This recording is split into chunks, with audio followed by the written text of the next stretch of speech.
प्रभु का धन्यवाद हो इस दिन के लिए। प्रभु ने हमें सुरक्षित रखा, संभाला और एक और सप्ताह का पहला दिन हमें देखने का अवसर दिया, इसलिए प्रभु का धन्यवाद हो। मैं उम्मीद करता हूँ आप सभी अपने अपने स्थानों में आनंदित हैं और प्रभु के साथ के इस सुंदर इस संबंध में आगे बढ़ रहे हैं। प्रभु हमारी सहायता करे कि आने वाले दिनों में जैसे जैसे हम अपने जीवन में बढ़ते जाते हैं तो प्रभु को और करीब से जान सकें। मेरे प्रिय भाई और बहनों, मैं आपको स्मरण दिलाना चाहता हूँ कि हमारे जीवन का जो अंतिम लक्ष्य है, हमारे जीवन का जो उद्देश्य है, प्रभु ने हमें संसार में जो रखा है, उसके पीछे का जो सबसे महान उद्देश्य है वो ये है कि हम प्रभु यीशु मसीह के समान हो जाएं। और इसलिए हमारे जीवन की अलग अलग परिस्थितियों का उपयोग परमेश्वर इस उद्देश्य के लिए करते हैं कि अंततः हम उसके पुत्र के समान बन जाएं। तो प्रभु हमारी सहायता करे कि ये जो लक्ष्य हमारे जीवन के लिए प्रभु ने रखा है वो पूर्ण हो सके। जिस विषय पर हम अध्ययन कर रहे थे, जल्दी से हम उसे देख लेंगे। प्रभु यीशु मसीह के पूर्व अस्तित्व के विषय में हमने देखा, उनके देह धारण के विषय में देखा, उनके मनुष्यत्व के विषय में देखा। इतनी बातें हमने अभी तक देखी हैं। और पिछली बार हमने इस बात को देखा कि प्रभु यीशु मसीह का देह धारण या शरीर में प्रकट होना ये कितना महत्वपूर्ण है। और ये इस उद्देश्य के साथ था कि परमेश्वर अपने आप को मनुष्यों के सामने प्रकट करना चाहते थे। परमेश्वर ने प्रभु यीशु मसीह के द्वारा एक सिद्ध मनुष्य कैसा दिखाई देता है, उस सिद्ध जीवन के आदर्श को प्रस्तुत किया है। प्रभु यीशु मसीह के अवतरण के या उनके देह धारण के पीछे एक बड़ा उद्देश्य ये था कि उनके प्राणों का बलिदान किया जाए और जिसके द्वारा हमारे पापों का प्रायश्चित किया जाए, पापों के लिए दंड दिया जाए और इस तरह से हमें बचाया जाए, हम पापियों को बचाया जाए। शैतान के कामों को नाश करना, उसके सिर को कुचलना, ये उद्देश्य था प्रभु यीशु मसीह के देह धारण का।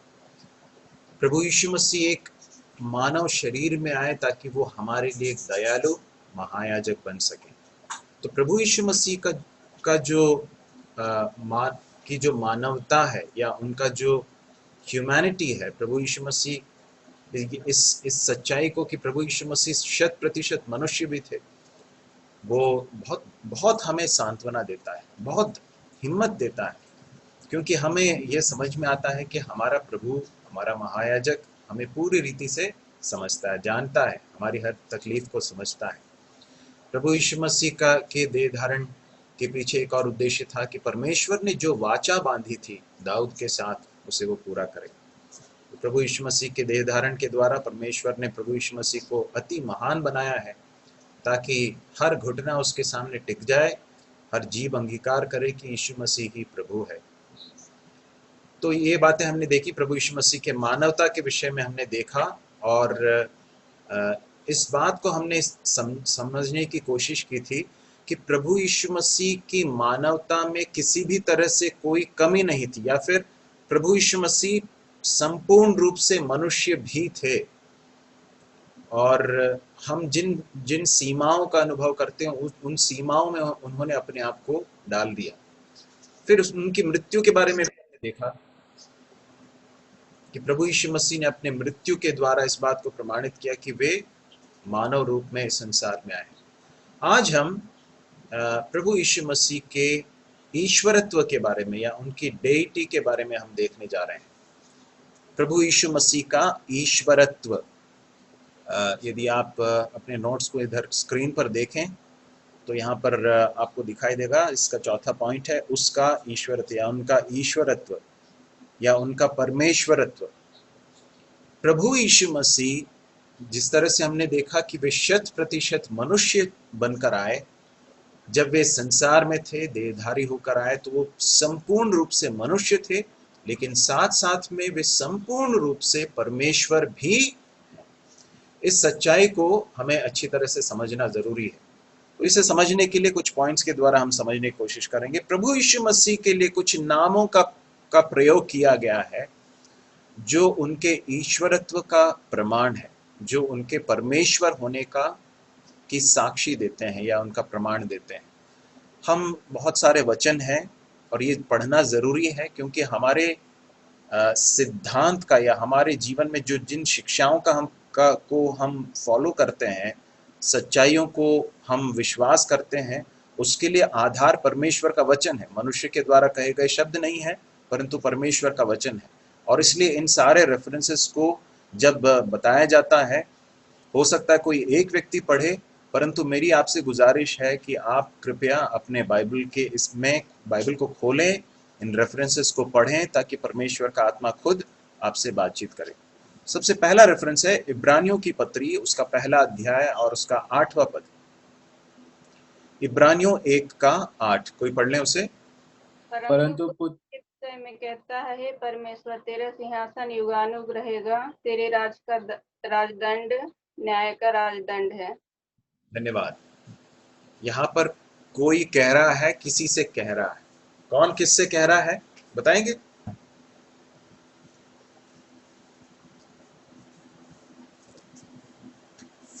आपने अंग्रेजी में तो मुझे याद नहीं है कि ऐसा होता था कि, परंतु जब हम जब हिंदी के जो कक्षाएं होती थी और हमारी जो छोटी कक्षाएं होती थी, उसमें ये जो आता था कि किसने किससे कहा। तो बताइए किसने किससे कहा। यहाँ पर जो बात कही गई है, कौन कह रहा है और किससे कह रहा है?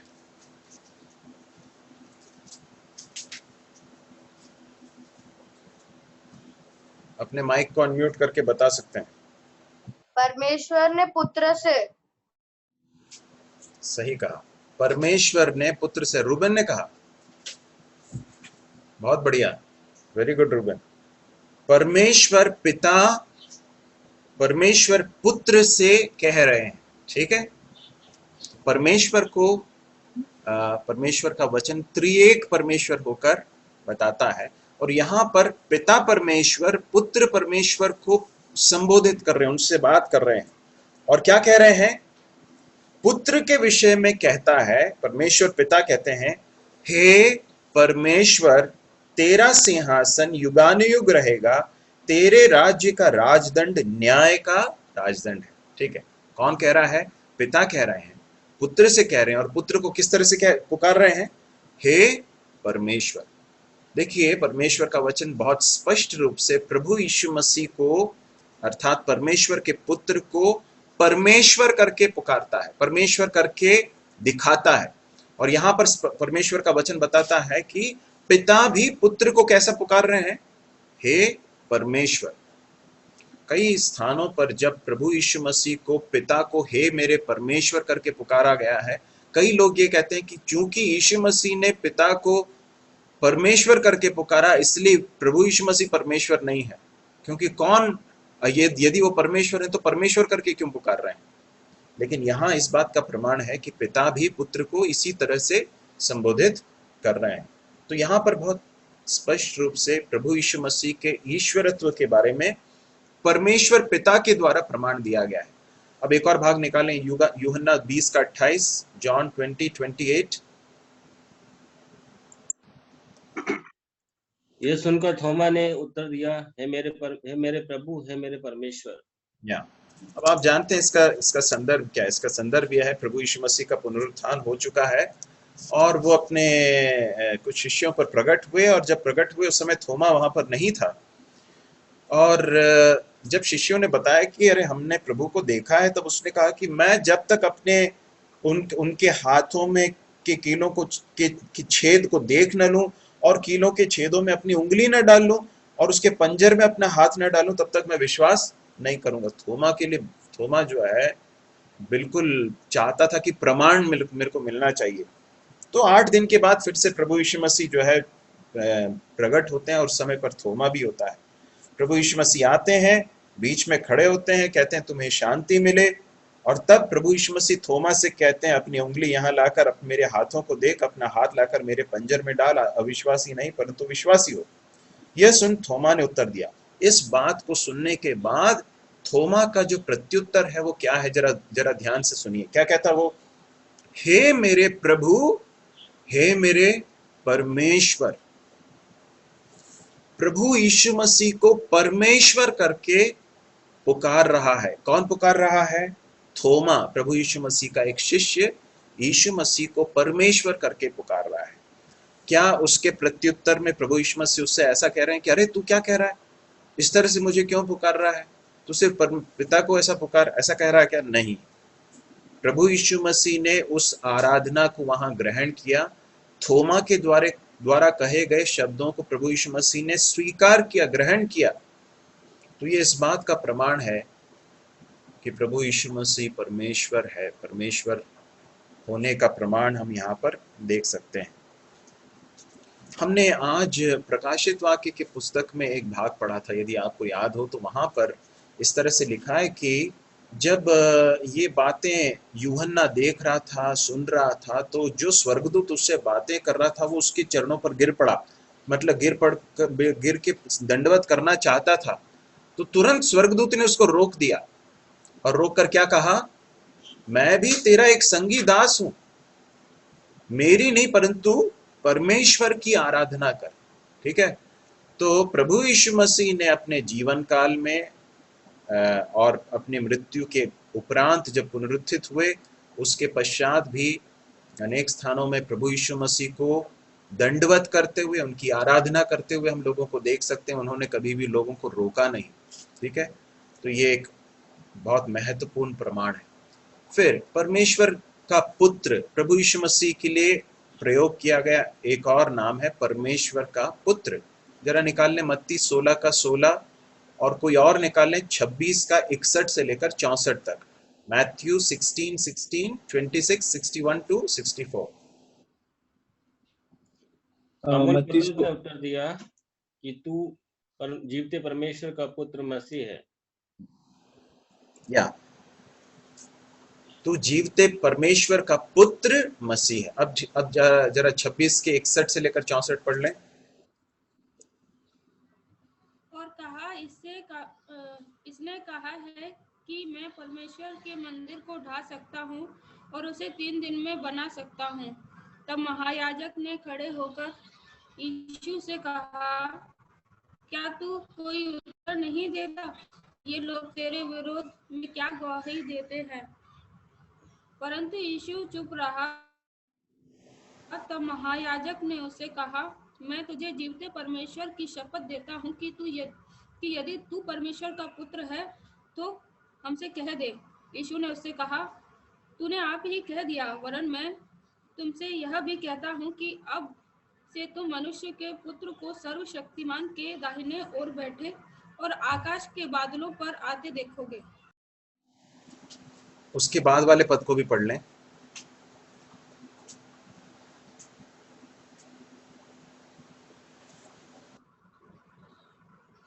इस पर महायाजक ने अपने वस्त्र फाड़े और कहा, इससे परमेश्वर की निंदा की है। अब हमें गवाहों का क्या प्रयोजन? देखो, तुमने अभी यह निंदा सुनी। ठीक है। अब यहाँ पर हम दो भाग हमने देखे। पहले भाग में पतरस प्रभु यीशु मसीह को परमेश्वर का पुत्र होकर संबोधित कर रहा है, तू जीवते परमेश्वर का पुत्र मसीह है।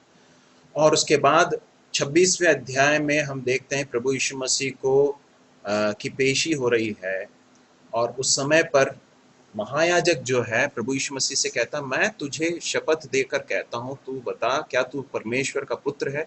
प्रभु यीशु मसीह ने कहा कि हाँ, और तुम आने वाले दिनों में देखोगे परमेश्वर के पुत्र को सर्वशक्तिमान के दाहिने महिमा में आते हुए देखोगे।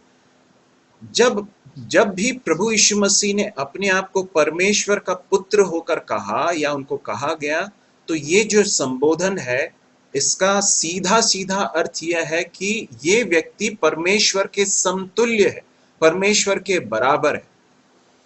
यहूदियों को इसमें कोई संदेह नहीं था। इसलिए हम पढ़ते हैं कि आगे जाकर महायाजक ने अपने वस्त्र फाड़ दिए और कहा कि हमें और कोई साक्ष्य की जरूरत नहीं, इसने परमेश्वर की निंदा की, इसने अपने आप को परमेश्वर के बराबर ठहराया है। तो परमेश्वर का पुत्र जो संबोधन है, इसका अर्थ परमेश्वर से थोड़ा दर्जे में कम ऐसा नहीं है, परंतु वास्तव में परमेश्वर का पुत्र जो संबोधन है, इसका अर्थ है परमेश्वर के समकक्ष, परमेश्वर के समतुल्य। ठीक है, तो ये भी प्रभु यीशु मसीह के परमेश्वरत्व या ईश्वरत्व का प्रमाण देता है। कभी आप समय निकालकर इन दोनों भागों को भी पढ़ें, लूका 22 का 70 और यूहन्ना 5 का 18। इसे अभी हम फिलहाल नहीं पढ़ेंगे। आगे हम देखेंगे एक लौता पुत्र। ठीक है, यूहन्ना 1 अध्याय 18वां पद, कोई पढ़े इसे?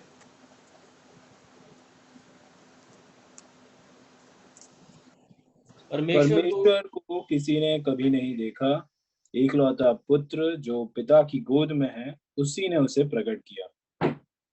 यहाँ पर प्रभु यीशु मसीह को एक लौता पुत्र कहकर संबोधित किया गया है।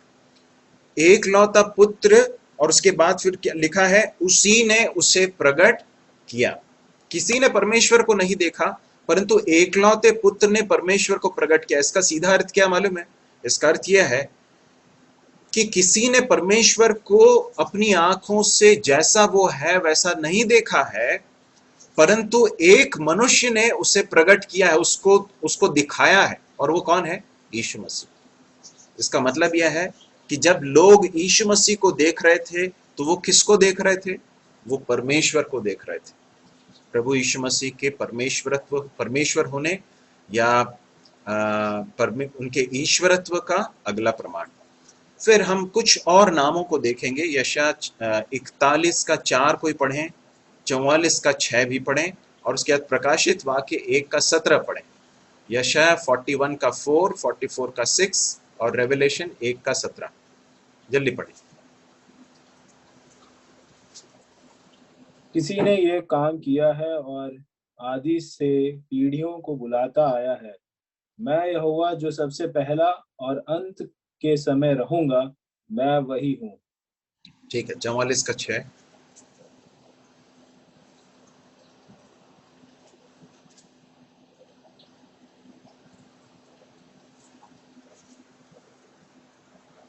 समय न गवाए, हम जल्दी।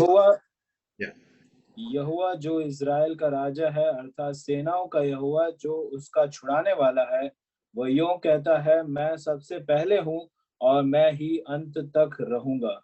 मुझे छोड़ कोई परमेश्वर है ही नहीं। सही है। अब यशायाह की पुस्तक में यहोवा परमेश्वर कह रहा है कि मैं ही प्रथम हूँ, मैं ही अंतिम हूँ, मेरे अलावा और कोई परमेश्वर नहीं है। इसमें कोई दो मत नहीं है। हम समझते हैं कि ये कौन कह रहा है? कौन कह रहा है? यहोवा परमेश्वर कह रहा है। पुराने नियम में परमेश्वर ने अपने बारे में जो कहा उसके बारे में हम पढ़ते हैं। अब जरा निकालें प्रकाशित वाक्य 1 के 17 को पढ़ें। जब मैंने उसे देखा तो उसके पैरों पर मुर्दा सा गिर पड़ा, और उसने मुझ पर अपना दाहिना हाथ रखकर यह कहा कि मत डर, मैं प्रथम और अंतिम और जीवता हूँ। यहाँ पर प्रभु यीशु मसीह कह रहे हैं कि मत डर, मैं प्रथम और अंतिम हूँ। इसका अर्थ क्या है? इसका सीधा सीधा अर्थ यह है कि पुराने नियम में जो यहोवा परमेश्वर बात कर रहा है कि मैं प्रथम और अंतिम हूं, वही परमेश्वर, पुत्र परमेश्वर कह रहा है यहां पर प्रकाशित वाक्य में कह रहा है कि मैं प्रथम और अंतिम। तो जो त्रिएक परमेश्वर है, वो त्रिएक परमेश्वर में तीनों जो व्यक्तित्व हैं, पिता, पुत्र और पवित्र आत्मा, तीनों परमेश्वर हैं। तीनों अपने स्थान में और अपने अपने अपने अपने एसेंस में, तत्व में पूर्ण रूप से परमेश्वर है। और इसलिए जो भी बातें पिता के लिए प्रयुक्त हुई हैं, वो सब पुत्र के लिए भी प्रयुक्त हुई हैं, पवित्र आत्मा के लिए भी प्रयुक्त हुई हैं। तो प्रथम और अंतिम, ये एक और शब्द है जो प्रभु यीशु मसीह के परमेश्वरत्व की ओर प्रमाण देता है। अगले भाग को देखें, प्रकाशित वाक्य 1 का 8, 22 का 1, 2, 13 और 16। देखें क्या लिखा है। प्रभु परमेश्वर जो है और जो था और जो आने वाला है, जो सर्वशक्तिमान है, और यह कहता है, मैं ही अल्फा एंड ओमेगा हूँ। ठीक है, और 22 का 1, 2, 13 और 16। फिर उसने मुझे बिलोर की सी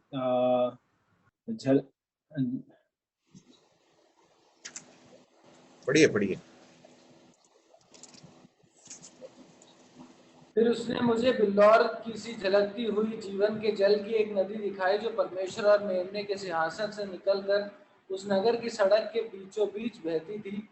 और नदी के इस पार और उस पार जीवन का पेड़ था, उसमें 12 प्रकार के फल लगते थे और वह हर महीने फलता था, और उस पेड़ के पत्तों से जाति जाति के लोग चंगे होते थे।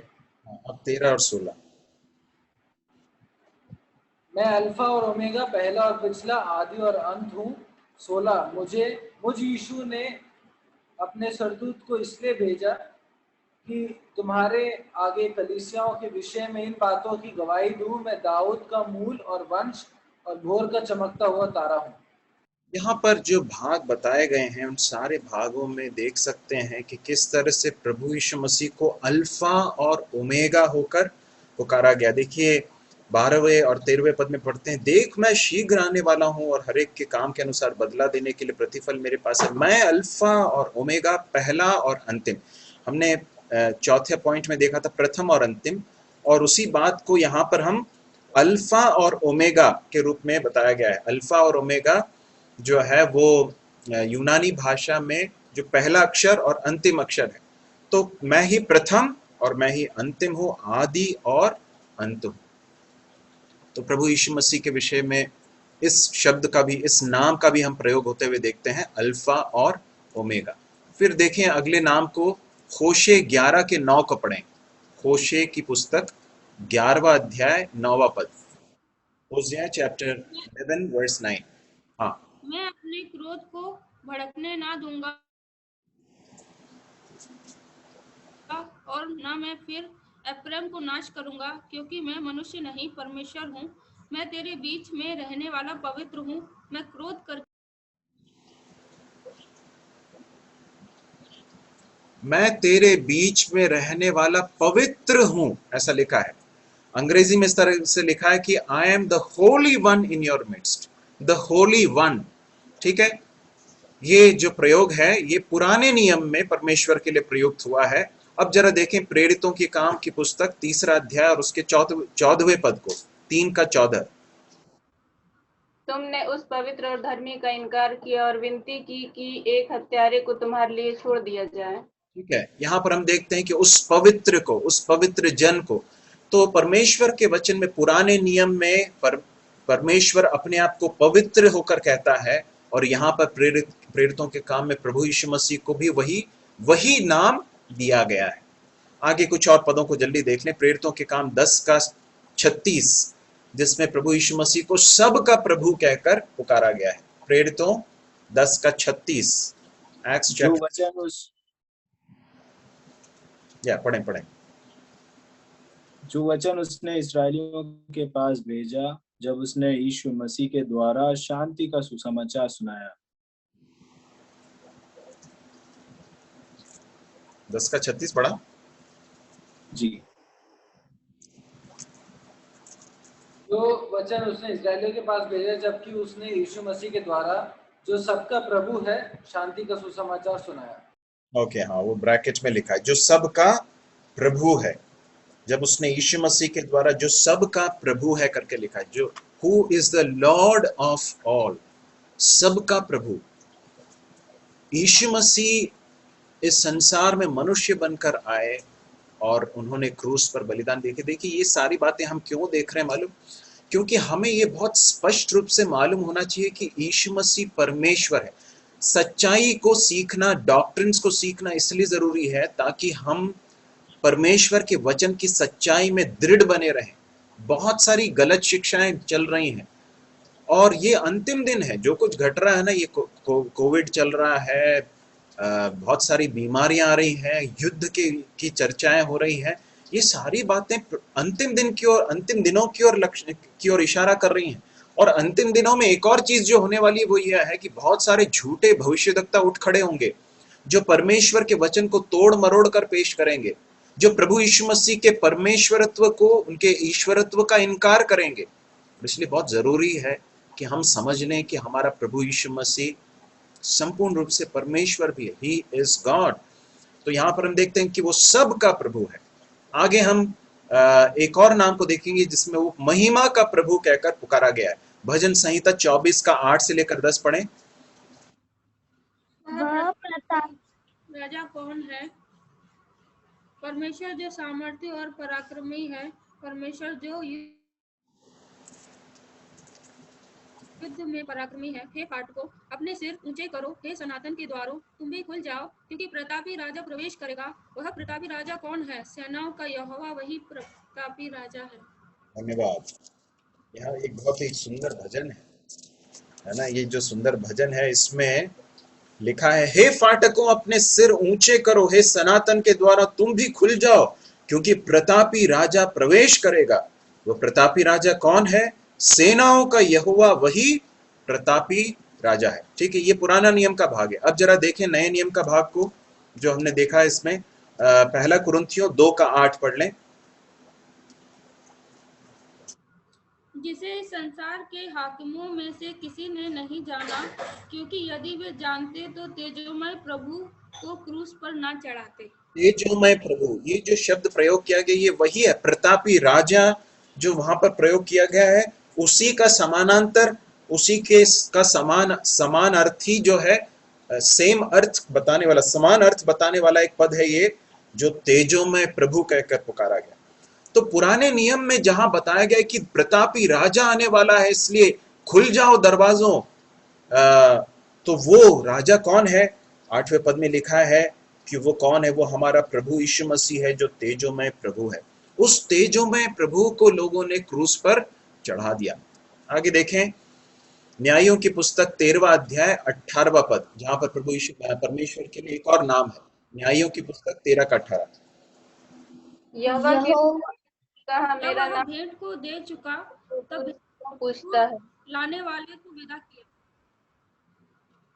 स्पष्ट नहीं थी, थोड़ा एक और बार पढ़ें। न्यायों की पुस्तक 13:18।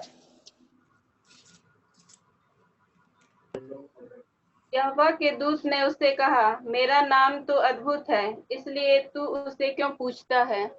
यहाँ पर हम जानते हैं कि शिमशोन के माता पिता जो है ना, उसमें जो पिता है मनो जो है, वो उस व्यक्ति से जो जिसने दर्शन दिया था, यहाँ यहोवा का दूत करके लिखा है। जरा आप ध्यान दें, मैं आपको पहले भी बता चुका हूँ पिछले बार में कि यहोवा का दूत करके कई स्थानों पर परमेश्वर के पुत्र को प्रकट होते हुए देखते हैं, जिसको अंग्रेजी में कहते हैं थियोफेनी।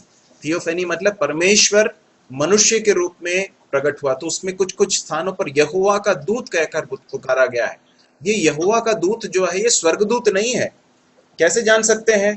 यहाँ पर लिखा है यहोवा के दूत ने उससे कहा, क्योंकि मानोह ने यहोवा के दूत से पूछा था अपना नाम बता, इसलिए कि जब ये बातें पूरी हो तो हम तेरा आदर मान कर सकें। तब भी उसको शायद समझ में नहीं आया था कि ये कौन है जो बात कर रहा है।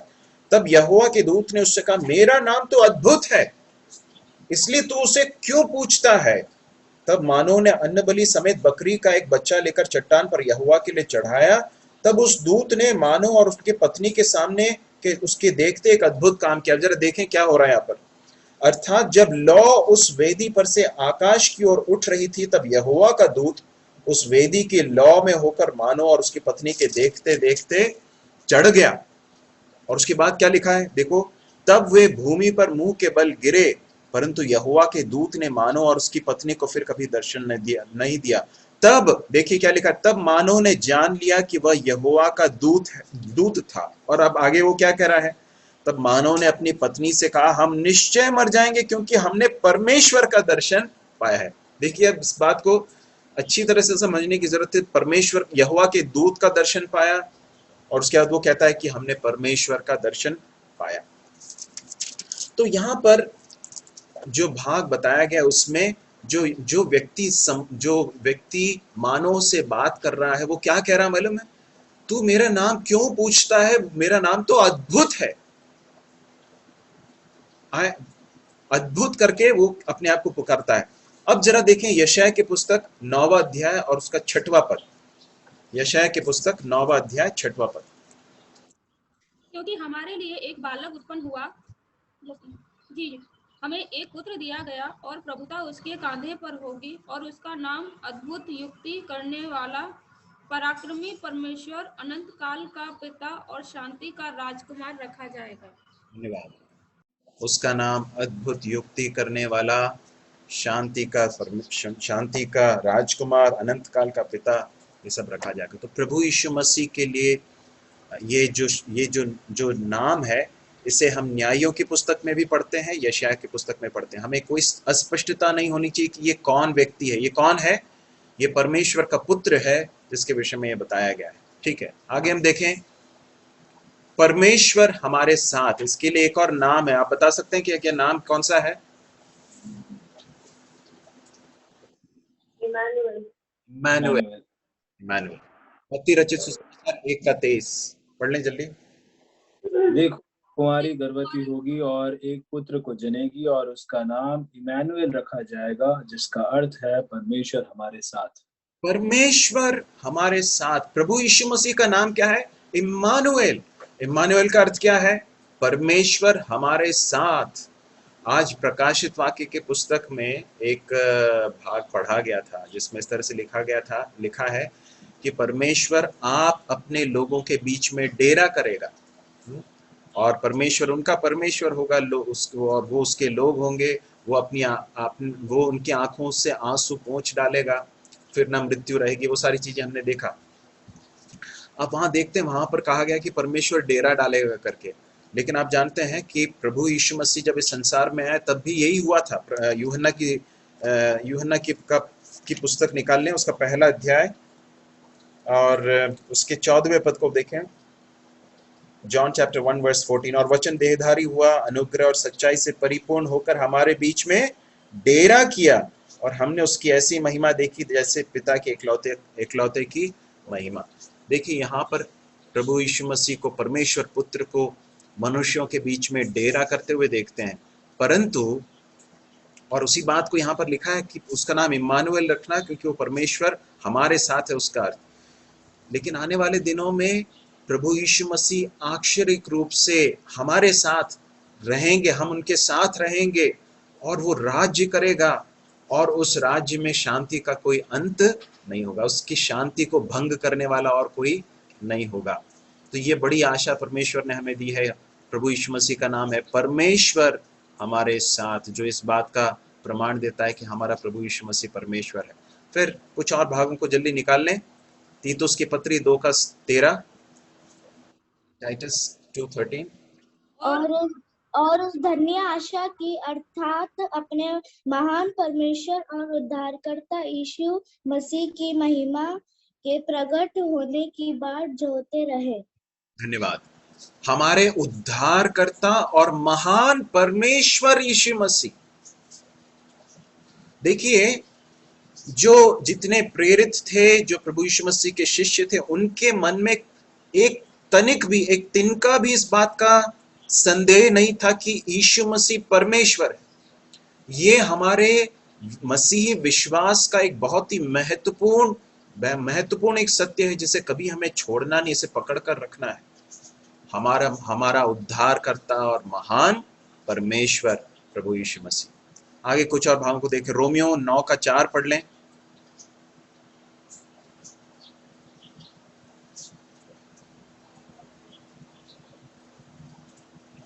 जल्दी पढ़ें। वे इस्राएली और ले पालकपन का अधिकारी और महिमा और वाचाएं और व्यवस्था और उपासना और प्रतिज्ञाएं उन्हीं की हैं।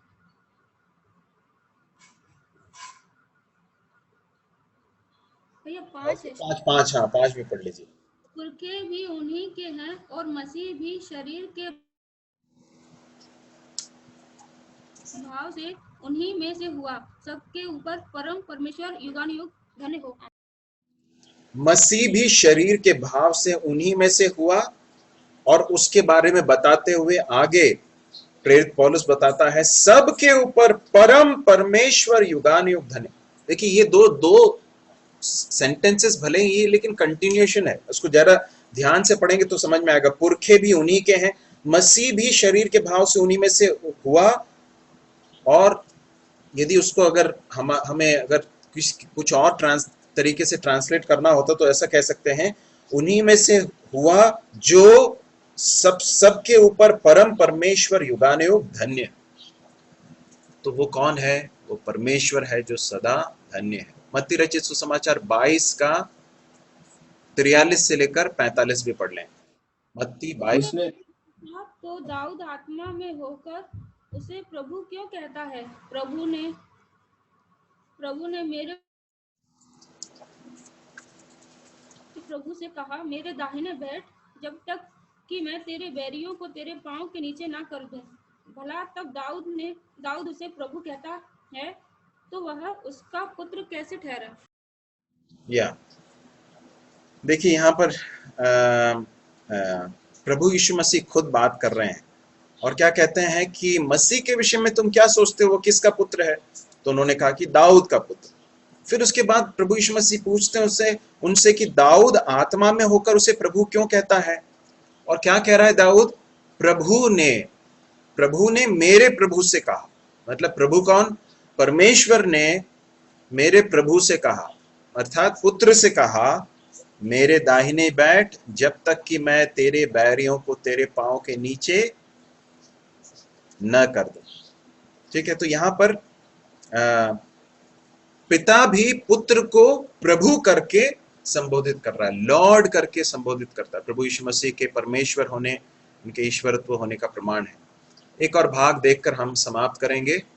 प्रकाशित वाक्य की पुस्तक 19 का 16। और उसके वस्त्र और जांघ पर यह नाम लिखा है, राजाओं का राजा और प्रभुओं का प्रभु। उसके वस्त्र पर और जांघ पर यह नाम लिखा है, राजाओं का राजा और प्रभुओं का प्रभु। मेरे प्रिय भाई और बहनों, हमारा यीशु मसीह जिस पर हमने विश्वास किया, जिसके नाम से हम कहलाए जाते हैं, मसीही कहलाते हैं, हम जो यीशु मसीह के शिष्य हैं, यीशु मसीह के फॉलोअर्स हैं, प्रभु यीशु मसीह के पीछे चलने वाले लोग हैं, ये जो यीशु मसीह है ये कोई मिथक नहीं है। मिथक मतलब आप समझते हैं, बहुत सारे पौराणिक कथाओं में बहुत सारे ऐसे पात्र रहे हैं जिनको ईश्वर का दर्जा दिया गया। हमारा प्रभु यीशु मसीह ऐसा किसी कथा का पात्र नहीं है, चरित्र नहीं है, उसका कोई कैरेक्टर नहीं है, परंतु ये कौन है? ये सर्वशक्तिमान परमेश्वर है, परमेश्वर का पुत्र है, वो एकलौता पुत्र है, प्रथम और अंतिम है, अल्फा और ओमेगा है, वो पवित्र परमेश्वर का पवित्र है, सबका प्रभु है, वो महिमा का प्रभु है, वो अद्भुत युक्ति करने वाला परमेश्वर है, अनंत काल का पिता है, परमेश्वर हमारे साथ, इम्मानुएल परमेश्वर है, वो महान परमेश्वर है, वो परमेश्वर है जो सदा धन्य है, वो प्रभु है, वो राजाओं का राजा और प्रभुओं का प्रभु है। क्या है इसके इम्प्लीकेशंस? इसके मायने क्या हैं? इसके मायने ये हैं, हमने जिस पर विश्वास किया है ना, वो कोई साधारण व्यक्ति नहीं है, वो परमेश्वर है। ये वही परमेश्वर है जिसने सारी सृष्टि की रचना की है। हम कुलुसियों की पत्री में पढ़ते हैं कि उसी के द्वारा और उसी के लिए सारी वस्तुओं की सृष्टि हुई। इसका अर्थ क्या है? इसका सीधा सीधा अर्थ है कि जो सौर मंडल हम देख रहे हैं, जो कुछ सृष्टि हम देखते हैं, सब प्रभु यीशु मसीह के द्वारा बनाया गया है। हमारा प्रभु यीशु मसीह इन सारी चीजों को अपनी सामर्थ्य से संभालता है, और इसलिए हम जब इन दिनों में बहुत अनिश्चितताओं में से होकर गुजर रहे हैं, सारे समस्याओं में से होकर गुजर रहे हैं, हम हो सकता है हमारे प्रियजनों को हमने खो भी दिया हो। मैं आपको बताना चाहता हूँ, हमने जिस पर विश्वास किया ना, वो कभी धोखा नहीं दे सकता, क्योंकि वो परमेश्वर है। उसने कहा है कि मैं तुम्हें लेने के लिए आऊंगा, वो परमेश्वर है, उसके बात पर हम विश्वास कर सकते हैं। यदि उसने कहा कि मैं तुम्हारे लिए स्थान तैयार कर रहा हूं, तो इसमें कोई संदेह नहीं है। प्रभु यीशु मसीह के बारे में ये बताया गया है कि वो कल, आज और युगानुयुग एक समान है। मनुष्य के अंदर बदलाहट आ सकती है, परिवर्तन आ सकता है, लेकिन प्रभु के अंदर कभी कोई परिवर्तन नहीं आ सकता। इसलिए हम उस पर भरोसा कर सकते हैं। जीवन की इस बहुत ही तकलीफदेह इस दौर में, जबकि संसार जो है मानो उलट पुलट हो गया है, बहुत ही भयानक परिस्थितियों में से होकर गुजर रहा है, बहुत भयानक बीमारियां लोगों को अपनी चपेट में ले रही हैं, कई लोग मर रहे हैं इस परिस्थिति के बीच में, जबकि बहुत हम नहीं जानते कि आगे क्या होने वाला है। लेकिन एक बात है, हमने जिस पर विश्वास किया है, हम उसे जानते हैं कि वो कौन है। वो कौन है? वो राजाओं का राजा और प्रभुओं का प्रभु है, और वो फिर से जल्दी आने वाला है। हमें अपने साथ में लेकर जाएगा, हम उसके साथ रहेंगे। तो ये जो डॉक्ट्रिनल जो सच्चाइयाँ हैं, ये हमारे जीवन में हमें ग्रिप कर लें, हमें पकड़ लें, हम अपने प्रभु यीशु मसीह से और भी प्रेम करें, वो हमारे लिए सबसे प्रिय बन जाए, और हम अपने जीवन की कठिन परिस्थितियों में भी उसकी प्रतिज्ञाओं को क्लिंग कर सके, उसको पकड़ के रख सके, क्योंकि वो विश्वास योग्य है, वो परमेश्वर है, वो हमारे जीवन की सारी चीज़ों के ऊपर संपूर्ण नियंत्रण रखे हुए है। इसलिए उसके चरणों में अपने आप को सौंप दें, अपने जीवन को सौंप दें।